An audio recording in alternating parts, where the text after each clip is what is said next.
A growth mindset, as coined by researcher Carol Dweck, is the belief that intellectual ability can be developed. I'm a big believer in a growth mindset, maybe even too much. I approach projects from a humble perspective and keep in mind that no matter how good or bad I am at something, I'll always be able to improve further through things like peer feedback, practice, and a healthy dose of self-criticism. I recently submitted an assignment which I was fully convinced was the worst of my university career. Every problem that I addressed, I found something else which needed to be fixed. Yet, when I received feedback on my assignment, I was shocked to find my tutor referring to it as one of the most comprehensive A1s I've ever seen in this unit. I'd like to believe that my self-criticism helped me achieve such high results, yet I was still left feeling like I could have done more. This is why the concept of Hansei resonates with me.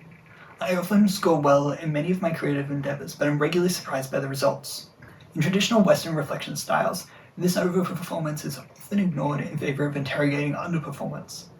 But in the Japanese reflection style of Hansei, regular overperformance still merits introspection.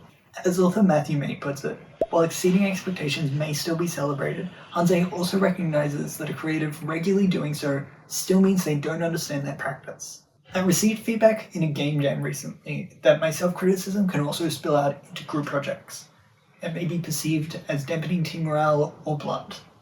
This is why when I was presented with the KKB380 bootcamp, I made the decision to approach my work from a new perspective. I aim to enter into this bootcamp with a more balanced perspective on criticism and disclose my tendencies to interrogation to my team to encourage more open communication. Beginning the bootcamp, I tried to avoid any expectations about my project's outcome and instead focused on enjoying the experience, working well with new people, and contributing to a discussion that I was passionate about.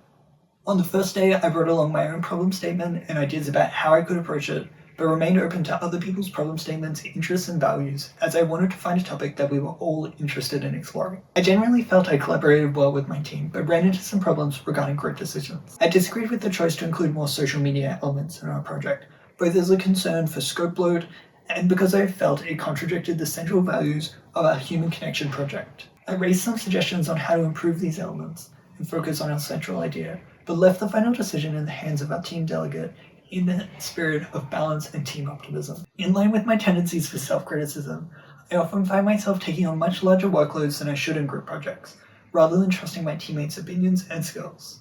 Not always being in control and sitting in the discomfort that comes with that is something I need to practice. While your circle, the pitch resulting from our group's experience in the bootcamp, was in no ways perfect, it was generally well received. While I don't currently plan on moving forward with this project, reflecting on it and my experience with the bootcamp overall through the lens of Hansei has given me insight into my approach to team projects that may continue to improve my experience in the future. Through this bootcamp, I discovered that ideas don't have to be perfectly polished to be taken seriously, and that trusting other people's decisions can still lead to good results. Most importantly, I learned that it's okay to have fun.